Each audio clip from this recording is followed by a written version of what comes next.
दोस्तों आज हम पढ़ेंगे सबऑर्डिनेट कोर्ट के बारे में। सबऑर्डिनेट का मतलब होता है हैविंग लेस पावर और अथॉरिटी दैन समवन एल्स। कम ताकत, कम अथॉरिटी यानी लोअर कोर्ट। सबसे बड़ा कोर्ट आप जानते हैं सुप्रीम कोर्ट होता है। सुप्रीम कोर्ट के नीचे हाई कोर्ट आता है और हाई कोर्ट के नीचे आता है सबऑर्डिनेट कोर्ट या फिर लोअर कोर्ट कह सकते हो आप, या फिर आप डिस्ट्रिक्ट कोर्ट भी कह सकते हो। सबऑर्डिनेट कोर्ट बोलो, लोअर कोर्ट बोलो, डिस्ट्रिक्ट कोर्ट बोलो, एक ही बात है। देखो पूरे इंडिया में एक ही सुप्रीम कोर्ट है, दिल्ली में, मैंने आपको बताया था। फिर हर स्टेट का ना अपना एक हाई कोर्ट होता है। राजस्थान का अपना एक हाई कोर्ट है, कर्नाटका का अपना एक हाई कोर्ट है, महाराष्ट्र का अपना एक हाई कोर्ट है। हर स्टेट का अपना एक एक हाई कोर्ट होता है। उसके बाद आता है डिस्ट्रिक्ट कोर्ट या फिर सबऑर्डिनेट कोर्ट या फिर लोअर कोर्ट। ये आपको हर एक डिस्ट्रिक्ट में मिलेगा। जैसे फॉर एग्जांपल उत्तर प्रदेश है, उत्तर प्रदेश का हाई कोर्ट आपको इलाहाबाद में मिलेगा। पूरे उत्तर प्रदेश का एक ही हाई कोर्ट है इलाहाबाद में। अरे इलाहाबाद का तो नाम चेंज हो गया, प्रयागराज हो गया उसका नाम। चलो कोई बात नहीं, उत्तर प्रदेश का हाई कोर्ट आपको प्रयागराज में मिलेगा। लेकिन उत्तर प्रदेश में ना डिस्ट्रिक्ट बहुत सारी हैं। जैसे आगरा हो गया, अलीगढ़ हो गया, बिजनौर हो गया, आजमगढ़ है, फिरोज़ाबाद है। कितने सारे शहर हैं, ठीक है। तो हर शहर में अपना एक सबऑर्डिनेट कोर्ट मिलेगा आपको जहाँ पर आप जा सकते हो। एक प्रोसीजर है, जैसे मान लो आप अलीगढ़ में रहते हो, कोई मसला आपको अलीगढ़ में हुआ तो पहले आप अलीगढ़ में जाओगे। अगर आपको लगेगा कि अलीगढ़ में फ़ैसला सही नहीं सुनाया गया है तो फिर आप लोअर कोर्ट से हाई कोर्ट में जाओगे। अलीगढ़ उत्तर प्रदेश में है और उत्तर प्रदेश का हाई कोर्ट मैंने आपको बताया प्रयागराज में। अगर प्रयागराज का फ़ैसला भी आपको ठीक नहीं लगा तो फिर आप जाओगे सुप्रीम कोर्ट में। सुप्रीम कोर्ट दिल्ली में है।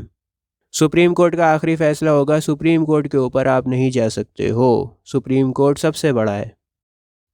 दोस्तों आपको पढ़ना है कि डिस्ट्रिक्ट कोर्ट के जज में और सेशंस कोर्ट के जज में क्या डिफरेंस होता है।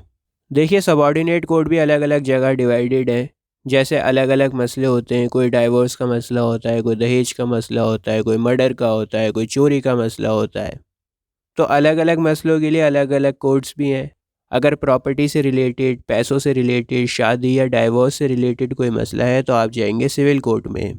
लेकिन अगर मर्डर हो गया, डकैती हो गई, चोरी हो गई, खून खराबा हो गया कहीं पे, दहेज से रिलेटेड कोई मसला है तो फिर आपको जाना पड़ेगा सेशंस कोर्ट में। और सेशंस कोर्ट को क्रिमिनल कोर्ट भी कहते हैं। अब जैसे इंडिया का सबसे बड़ा कोर्ट सुप्रीम कोर्ट है, स्टेट का सबसे बड़ा कोर्ट हाई कोर्ट है, वैसे ही डिस्ट्रिक्ट में सबसे बड़ा होता है डिस्ट्रिक्ट कोर्ट। ठीक है। सेशंस कोर्ट में जो जज होता है ना उसको कहेंगे सेशंस जज, और सिविल कोर्ट में जो जज होता है उसको कहेंगे डिस्ट्रिक्ट जज। डिस्ट्रिक्ट जज को शॉर्ट में डीजे कहते हैं।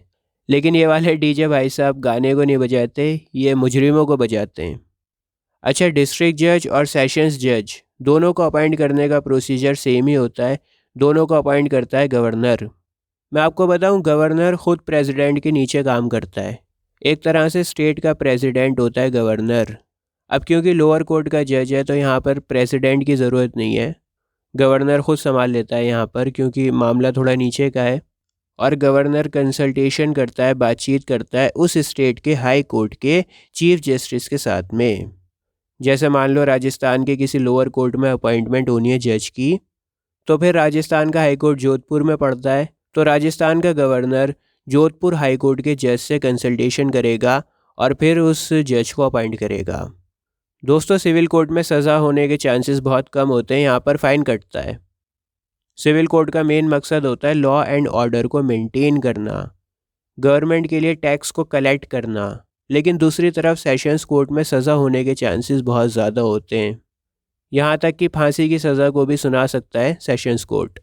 फांसी की सज़ा सुना सकता है लेकिन फांसी की सज़ा कंफर्म करेगा हाई कोर्ट। समझ में आ रहा है? सेशंस कोर्ट फांसी की सज़ा तो सुना सकता है लेकिन उसको कंफर्म करेगा हाई कोर्ट। कुछ खास है नहीं इसमें समझाने के लिए, उम्मीद है समझ में आ गया होगा आपके। आगे बढ़ते हैं और अब बात करते हैं लोक अदालत की। देखिए हिंदुस्तान में केसेस भरे पड़े हैं, सालों बीत जाते हैं और हमें तारीख पे तारीख, तारीख पे तारीख, तारीख पे तारीख मिलती रहती है। तो इस लोड को कम करने के लिए सरकार ने खोली है लोक अदालत। लोगों की अदालत, छोटे मोटे मसलों की अदालत। टाइटल से ही समझ में आ रहा होगा आपको, पीपल्स कोर्ट। यह अदालत दोनों पार्टीज़ के बीच में कॉम्प्रोमाइज़ करवा के फटाफट केस को ख़त्म करती है। अलग अलग जगह पर लगती रहती है लोक अदालत, और जो रिटायर हो जाते हैं ना जजेस, या फिर लॉ के स्टूडेंट्स होते हैं, सोशल वर्कर्स होते हैं, वो सब मिलकर इसको चलाते हैं। समझ में आ गया आपके? लोक अदालत क्या है? छोटे मोटे मसले मसाइल हो गए आपके, वो आप लेके जा सकते हैं वहाँ पर, ताकि जल्दी से फ़ैसला हो जाए और कोर्ट का लोड कम हो सके। अब आपको पढ़ना है कि क्यों इम्पॉर्टेंट है लोक अदालत, इसके क्या क्या एडवांटेजेस हैं। सबसे पहला फ़ायदा तो लोक अदालत का ये है कि ये कॉम्प्रोमाइज़ करवा देती है छोटे मोटे मसलों में। जैसा आप दोनों भाई बहनों की लड़ाई हो गई, आपका मानना है कि मुझे चॉकलेट कम मिली है, जबकि आपकी बहन कहती है कि आपने ही पूरी चॉकलेट को खाया, उसको नहीं दिया।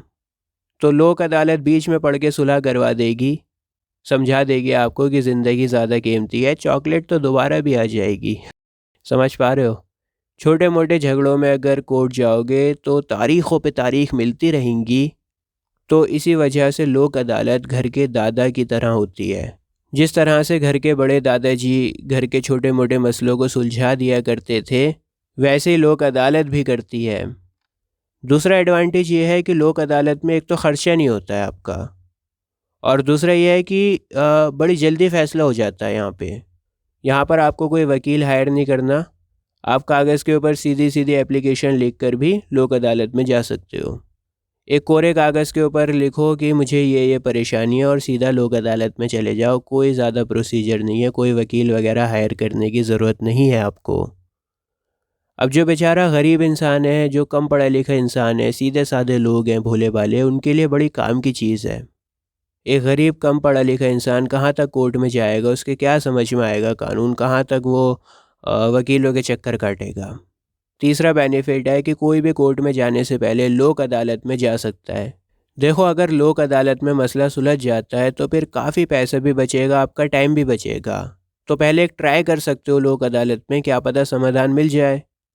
अगर समाधान ना मिले तो फिर कोर्ट में तो जा ही सकते हो, लेकिन एक ट्राई दे सकते हो लोक अदालत में पहले। चौथा बेनिफिट है कि लोक अदालत सबऑर्डिनेट कोर्ट्स के बोझ को कम करती है। इतने केसेस भरे पड़े, छोटे मोटे केसेस को निपटा देती है ताकि कोर्ट का लोड कम हो सके। लोक अदालत बहुत तेज़ी से पूरे देश में फैल रही है। अपनी दिल्ली में तो लोक अदालत परमानेंट भी हो गई है। अगर कोई इलेक्ट्रिसिटी का बिल आपका ज़्यादा आ गया, या दिल्ली डेवलपमेंट अथॉरिटी यानी DDA से रिलेटेड कोई मसला है, इंश्योरेंस का कोई मसला है, या पानी से रिलेटेड कोई बात है, तो आप छोटे मोटे मसले सुलझा सकते हो वहाँ पे जाके। तो दोस्तों, इसी के साथ आपकी पूरी जुडिशरी ख़त्म हो गई है। अभी आपकी स्क्रीन के ऊपर एक प्लेलिस्ट आ रही होगी। इस प्लेलिस्ट पर क्लिक करके आपको हिस्ट्री और सिविक्स के सारे चैप्टर्स मिल जाएंगे बहुत ही आसान लैंग्वेज में। तो जाओ, वीडियोस को देखो, फ़ायदा उठाओ, अच्छे मार्क्स लेकर आओ। मिलता हूँ आपसे किसी और वीडियो में। जय हिंद।